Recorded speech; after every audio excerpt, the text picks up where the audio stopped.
There are nearly 1,300 amusement and theme parks in the United States, places built to deliver emotion and joy to millions of people.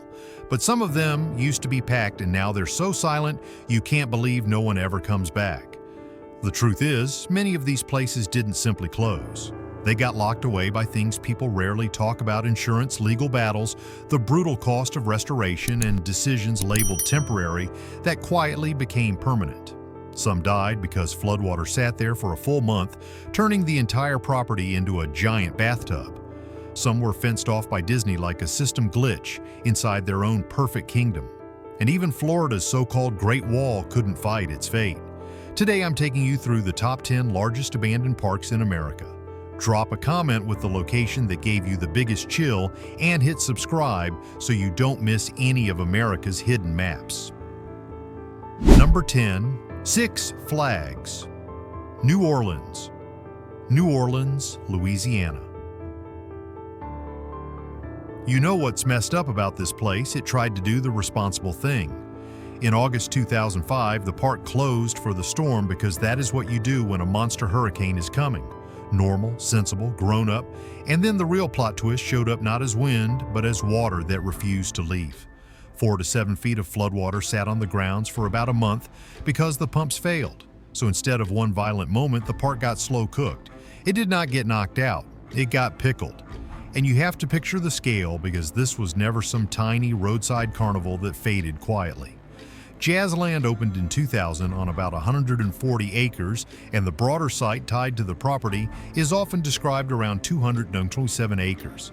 That is not a park, that is a small city that runs on popcorn and bad decisions. Six Flags took over after the early bankruptcy era and reintroduced it as Six Flags New Orleans in 2003, promising bigger thrills, more rides, more everything. By the time it shut down, the park had 27 rides and attractions, including 4 roller coasters and 2 water rides. On paper, that is a machine built to print memories.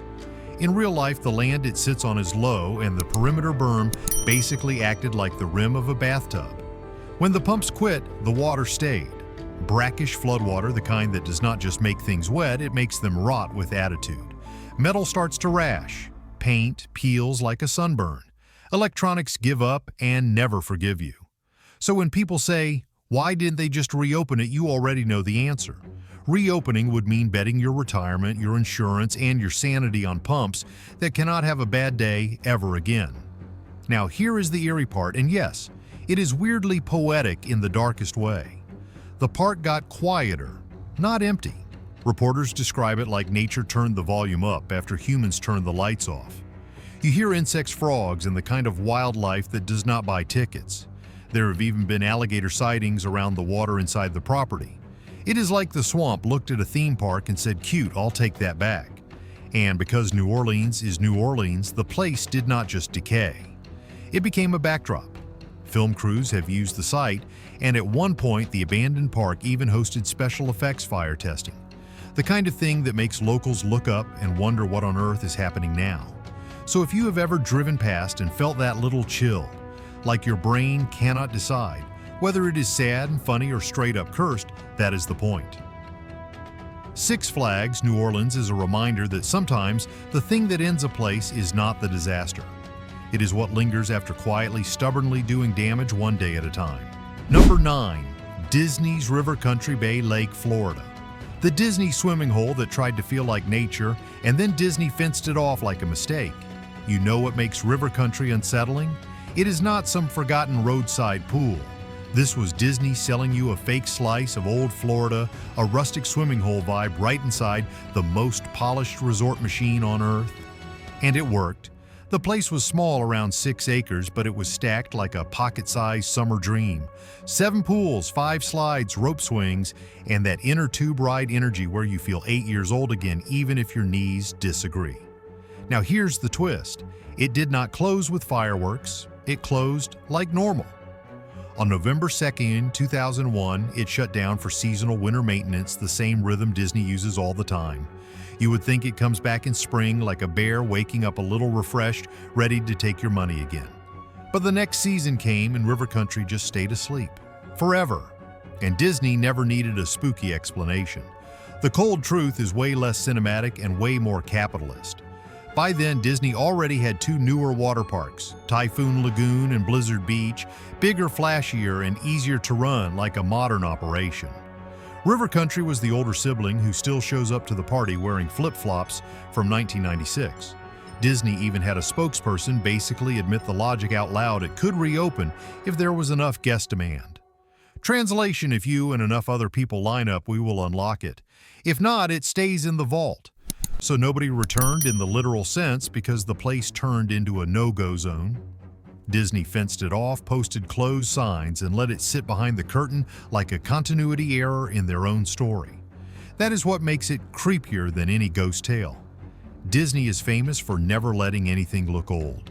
And yet this one spot sat there year after year, quietly decaying in the middle of the kingdom like a wrinkle they refused to iron. Of course, the internet could not resist adding seasoning. The most famous rumor is the amoeba story tied to a serious medical case back in 1980, long before the park closed. Even Disney fan historians point out the timeline because 21 years is a long time to hold a grudge in corporate planning. But rumors do not care about calendars. Rumors care about vibes. And the vibe of an abandoned Disney water park is basically something went wrong here and nobody wants to talk about it. Be honest. If you were a guest in 2001 and you heard it was just closed for maintenance, would you assume it was coming back? Or would you feel that tiny chill like Disney was quietly deleting a chapter? Number 8. Heritage USA, Fort Mill, South Carolina. The mega theme park built on television faith, crushed by scandal math, and haunted by a 21-story hotel stuck in limbo. You think you have seen an amusement park hustle before? Try one that looks holy on the outside but runs like a full-scale entertainment and fundraising machine on the inside. Heritage USA was basically a family paradise powered by cameras. The stage lights were bright, the message was uplifting, and the crowd was massive. One newspaper report quoted park officials saying it drew 6.1 million visitors in 1986. Imagine that. A place selling salvation-flavored vacation, pulling numbers that sound like a major league attraction. And here is where the story gets dangerously American. The backers bought about 2,300 acres and built a complex with a 500-room hotel and a water park. One ABC report described it as a dream of a Christian version of Disneyland. It had that vibe where you could almost hear a cash register singing hymns. Now let me ask you something. What actually kills a giant park like that? High ticket prices? Bad weather? No. The thing that killed it was a promise that got sold faster than reality could ever deliver. They offered lifetime partnerships. Pay $1,000 and you get an annual 3-night stay at the on-site hotel. Sounds like a sweet deal, right? Until you realize they sold more than $66,000 of those packages. ABC quoted the problem in plain language. Way too many people bought in and there were not nearly enough hotel rooms. That is not just a business risk. That is a math crime. So when scandal hit and trust evaporated, the whole system collapsed like a stage set in the rain. Television built the kingdom, and television losing credibility flipped the switch. Suddenly, the park was not a miracle. It was an audit waiting to happen. And that is when the real landmark took over the skyline.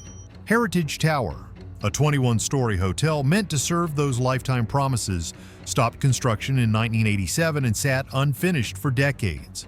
Local reporting has followed the long permit and legal fight around the structure, including a 2024 settlement that gave the owner 18 months to apply for permits to finish it or else tear it down.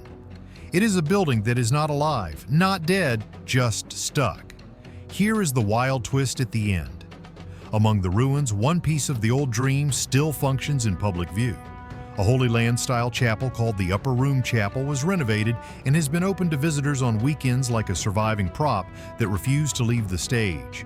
So if you drive by and feel that weird whiplash suburban neighborhood and front giant abandoned tower behind you, are not imagining it. This is what happens when belief gets packaged like a product and the return policy is impossible. Number 7. Splendid China. Four Corners near Kissimmee, Florida. Florida had its own Great Wall and then it got swallowed by weeds fenced off and erased for Margaritaville. You go to Central Florida for chaos. You go for roller coasters that rattle your bones, fireworks that scream at the sky, and parking lots that feel like a social experiment. So imagine showing up in the middle of that thrill capital and someone says, "Hey, what if your big attraction today is walking?" Just walking. Quietly. Like you are touring a museum, except the museum is outside in the Florida sun, and it is trying very hard to be a whole country. That was Splendid China. About 75 acres of miniature China, built as a walk-through world of more than 60 replicas at roughly 1/10 scale. You did not ride it. You wandered it.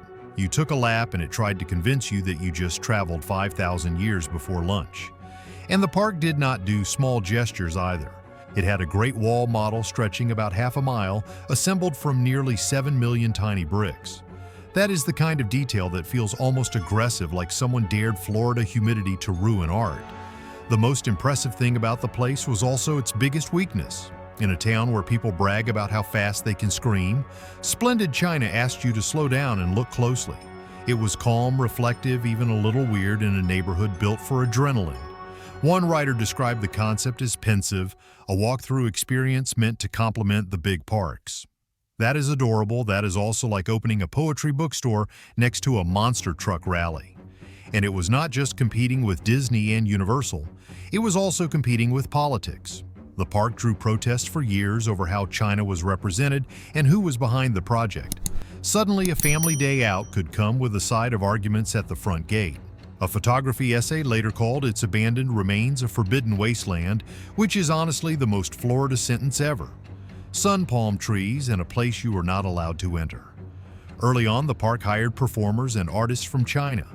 Later, after some performers tried to seek asylum, the park replaced them with local performers.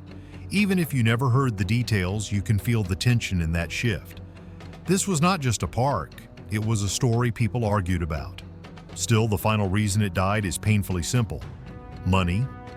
ABC reported the park struggled for a decade to find a profitable niche, and it closed on the last day of 2003 while nearby theme parks kept printing crowds. After the gates shut, the site got chewed up by vandalism and theft. Hundreds of items were taken from small miniatures to pieces of larger statues, and the people responsible were never caught. Nature did the rest. Florida does not need a monster to ruin something. It just needs time and plants. The park was not restored, it was deleted. Demolition started in May 2013. The land was later absorbed into the Margaritaville Resort Orlando development, which is a perfect punchline if you think about it. A miniature Great Wall replaced by a giant vacation mood. History traded for a cocktail umbrella. Number 6. Geauga Lake, Aurora, Ohio. The 119-year tradition that did not die, it got dismantled. This one hurts in a very specific Midwest way. Not because it was flashy, because it was familiar. Geauga Lake was the kind of place you went to as a kid and came home smelling like sunscreen, lake air, and fried food. The kind of park where you did not need a bucket list. You just needed a summer. Cedar Fair even said it out loud in 2007, calling a trip to Geauga Lake a tradition 119 years old in Northeast Ohio. That is not marketing, that is a family habit with muscle memory. And then the park got treated like an organ donor while it was still breathing. Here is the part that feels like betrayal on a calendar. The 2007 season ends. You figure it will be back because that is what traditions do. Then less than a week later, Cedar Fair announces the new direction. The amusement park side is done. The future is water only. They promise the tradition will continue just in a new way. If you are listening closely, you can hear the asterisk. They also said the quiet part out loud. A number of rides would be introduced at other Cedar Fair parks. Translation: the heart is being shipped out in pieces. It is not a closure, it is a relocation. The park does not get to keep its own bones. So the shoreline stays, the gates stay, the memories stay, and the coasters get packed up like furniture during a breakup. And for a minute, that water park plan feels like the survival story. It is the life raft, the compromise, the sentence that lets everyone pretend this is not the end. Even the life raft sinks. Wildwater Kingdom kept operating for years, and then Cedar Fair announced it would not reopen after the 2016 season. So the park did not die once. It died in chapters. First, they took the thrills. Then they took the backup plan. Then they left the lake looking back at an empty shoreline like it is waiting for a sound that is never coming. That is why nostalgia content explodes around this place. A Wired story about abandoned theme parks quotes a Cleveland photographer remembering the click, click, click of the chain, lift the screams, the fireworks, the smell like the park is still playing in his head, even when it is gone in real life. That is the trap. Your memory keeps running even after the ride stops. And because every old park needs a legend, Geauga Lake has Rotorman. The story changes depending on who tells it, but the vibe stays the same. An older guy who rode the rotor all day every day like he was trying to outspin time itself. It is funny until you realize it is also a metaphor. Some people do not want the day to end. Some places do not get that choice. Now imagine the lake today. Water, trees, silence.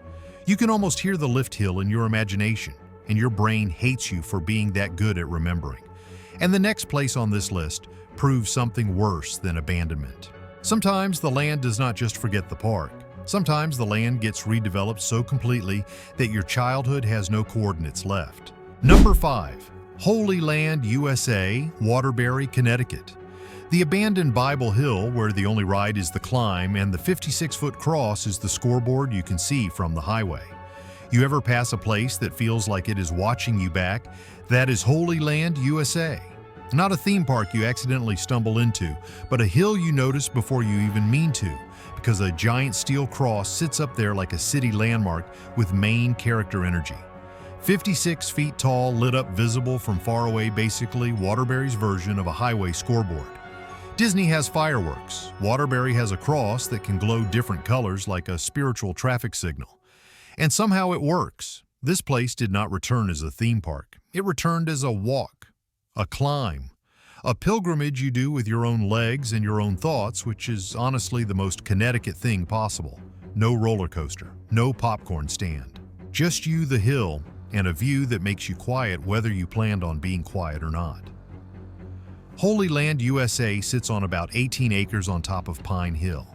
It was started by a local attorney, John Baptist Greco, who wanted to tell the life of Jesus as a visual story for the community.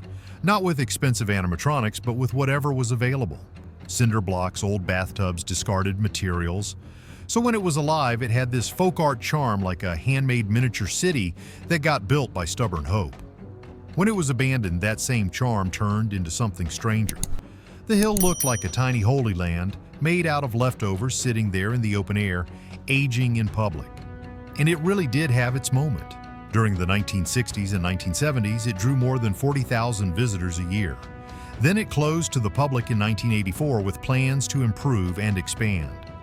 The problem is, the upgrade never became a comeback. The site fell into disrepair for years, and the most unsettling part was where it was located. This was not some lost roadside attraction in the desert. This was right there above a real city, a visible reminder that even sacred kitsch can crack and fade. In 2013, a new illuminated LED cross went up, designed to change colors with the liturgical seasons. Instead of hiding the hill, the city doubled down on the symbol. And after years of being treated like ruins, the site started reopening in the most realistic way possible, slowly in pieces, with safety and access moving one careful step at a time. The clearest sign of that new life is not a ride. It is a trail. A stations of the crosswalking path about 528 yards long, turning an abandoned religious attraction into something closer to a living pilgrimage route. So if you are expecting a theme park resurrection, you will be disappointed. But if you like the idea of a place that stops performing and starts inviting you to reflect, this one hits different. Number 4. Bushkill Park. Easton, Pennsylvania, America's oldest funhouse trapped in a floodplain.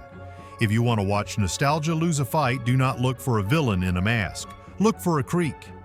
Bushkill Park is the kind of place that survived long enough to feel immortal, like it had a permanent seat in the childhood section of your brain.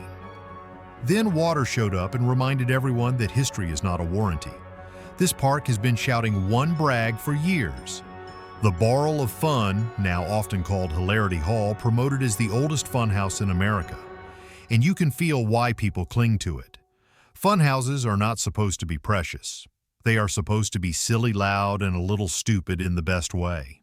But this one became a time capsule. Folk art on the walls, a living museum where you do not just watch the past, you stumble through it. Here is the trap though.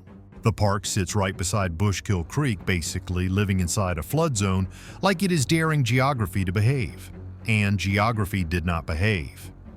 In 2004, Hurricane Ivan helped trigger what reports called a 100-year flood. It was the kind of flood that does not just knock things over, it rewrites what is even worth repairing. The haunted pretzel dark ride and the miniature golf course were destroyed, and other classic rides like the bumper cars and the whip were badly damaged. Then the water came back again in 2005 and again in 2006, like the creek was hitting the snooze button on your memories and waking up angry. After 3 rounds, the story stopped sounding like bad luck and started sounding like a sentence. And when a place is hurt and quiet, humans finish the job. Vandalism got reported as part of what left the park in shambles. Then comes the extra cruel twist, even if you wanted to return. The park you remember was getting thinner. Photo reporting noted that many vintage attractions were sold off over time, the way an old house gets stripped for parts. It is not one dramatic goodbye. It is a slow subtraction until your brain starts asking, wait, what exactly am I coming back to see? The most painfully modern moment might be when American pickers showed up and turned pieces of the park into high-value collectibles. Imagine watching someone appraise a banner from your childhood like it is treasure while the place it came from is still fighting mud mold in silence. It is funny for a second, then it feels like your past just got put behind glass. What makes Bushkill Park different from a clean abandonment story is that it refuses to fully die. There have been efforts to reopen in parts piece by piece, like someone trying to rebuild a family photo after it got soaked. But the creek is still right there. So every comeback carries the same question in the background. How do you keep a funhouse alive when the ground beneath it keeps trying to turn it into a memory? Number 3. Dogpatch, USA, Marble Falls, Arkansas, the theme park that turned a real town into a comic strip. Then the comic strip ended, the money bled out, and the valley went quiet. You know that feeling when a place is not just themed, it is committed. Dogpatch did not merely borrow a comic strip. It tried to turn a whole valley into one. For a while, you could drive into Arkansas, and it felt like you stepped straight into a cartoon. Except the trees were real, the hills were real, and the sunlight did not care about your nostalgia. It lowered you down into the valley on a steep funicular-style tram, like an elevator, into a different reality. One minute you are in a car, the next minute you are descending into a world built around Lil Abner Al Cap's hillbilly comic strip come to life. That is not just an attraction. That is a mood shift. Then Dogpatch pulled off its most unhinged marketing move. The community literally changed its name to Dogpatch to promote the park. Imagine living in a real town and your zip code suddenly becomes a punchline on purpose. And later, when the dream wore off, the name changed back. That is the kind of plot twist you cannot buy with billboards. It gets even stranger when you look at how it was built. Dogpatch used authentic 19th century log buildings that were bought numbered, taken apart, and reassembled on site. So you were not walking through a fake frontier. You were walking through a rearranged one, like history got cut up and pasted into a comic panel. The origin story sounds like a handshake between local ambition and pop culture. A real estate broker in Harrison had the idea, investors formed a company, and they convinced Al Cap to get involved. Groundbreaking happened in 1967, and the first phase reportedly cost about $1.332 million. This was not a roadside gimmick. This was a serious bet. Dogpatch tried to become an all-year machine by pairing itself with the sister winter resort called Marble Falls. The problem was the weather refused to cooperate. Warm spells hit, snowmaking equipment arrived, late interest rates rose, and broader economic shocks made the debt heavier than the tourism could carry. Dogpatch slid into bankruptcy in 1980, then limped through multiple owners, competing against bigger regional draws until it finally closed in 1993.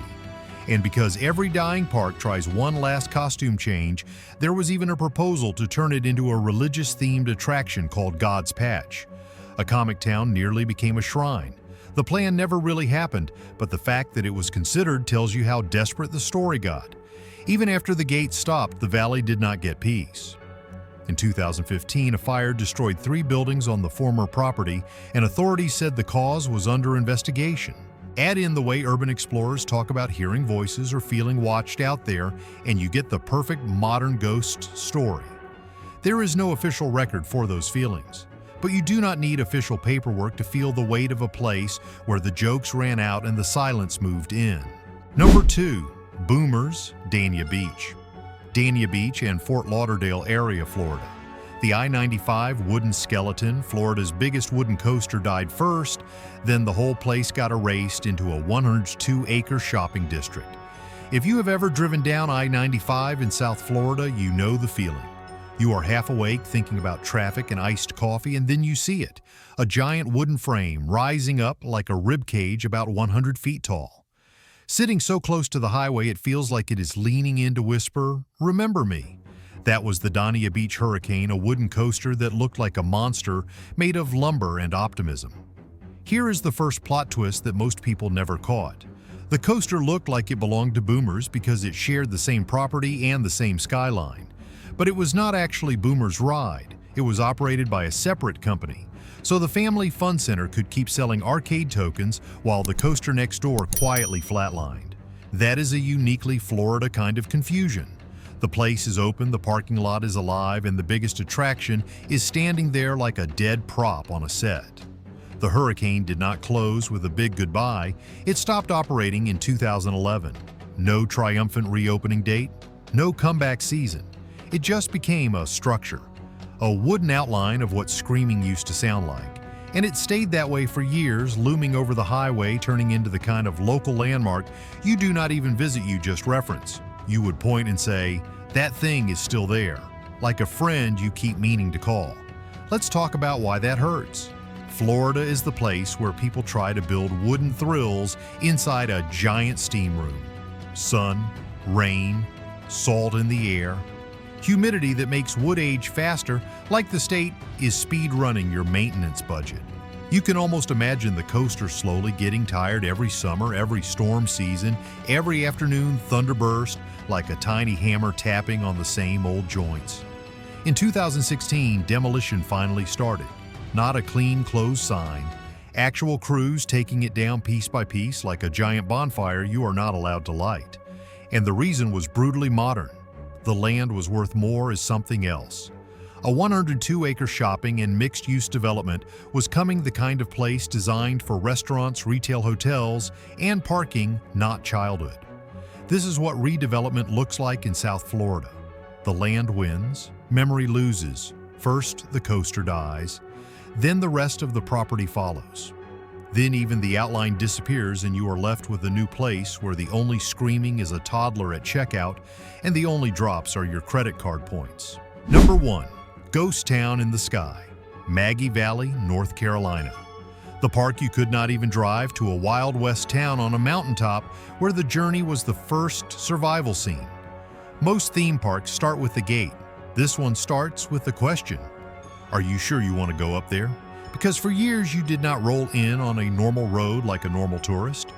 You climbed. You rode a chairlift roughly 3,070 feet long, or you took an incline railway like a mountain elevator rising from the valley to a ridge where a whole Old West Street waited at around 600 feet up. That is not an entrance. That is a commitment. You do not visit this park, you conquer it. And that is the first plot twist. The ride that mattered most was not inside the park. It was the way in. When the transport is the lifeline becomes the drama. On July 16, 2002, that drama turned real. The chairlift stopped and stranded guests for more than 2 hours. Think about how that feels. You are not stuck in traffic. You are hanging over the mountain watching the trees sway, realizing your exit plan is basically a prayer and a maintenance wrench. A few days later, the park closed and went up for sale. It is the cleanest cause and effect you will ever see. One mechanical pause, then the entire dream pauses. TE did not stay closed forever. It came back. In 2007, after a major renovation investment, Ghost Town reopened like it was ready to outrun its own reputation. You can picture the pitch. New paint, new promises, same mountain. But the timing was cruel. The economy turned, tourism tightened, expenses stayed stubborn. By 2009, the business side was in deep trouble and the park closed again after that season. The mountaintop did what mountaintops do. It stayed there while the money at the bottom ran out. In early 2010, retaining wall failures triggered a major slope event that forced evacuations in the area and pulled the story even further away from fun and closer to the feeling of a project the mountain never fully accepted. After that, every comeback plan started sounding less like tourism and more like negotiation. The last twist is the one that strands the park the longest. Not weather, not rides, paperwork. Ownership fights and court battles turned the place into a disputed asset instead of a destination, like a whole Wild West town got stuck inside a filing cabinet. You can almost hear the wind slide past wooden signs that were built for laughter, not legal limbo. Local writers still talk about the eerie quiet up there. A saloon and a main street sitting above the valley so still, you swear you can hear the wind brushing the boards. Some local folklore ties the founding idea to stories about caves and lost livestock on the mountain, which feels almost too perfect. Even the origin myth is about something disappearing up there. So here is the real question for you. If a place requires you to leave the ground just to enter, what happens when the way in stops working? And if a park becomes a ghost before you even reach the main street, did it ever really stand a chance? Tonight's list isn't just about ruined rides, it's about how fast normal can vanish. A park can be packed one summer, fenced off the next, and within a few years it becomes a blank spot on the map. Or worse, a story people argue about. Some were erased into malls and resorts.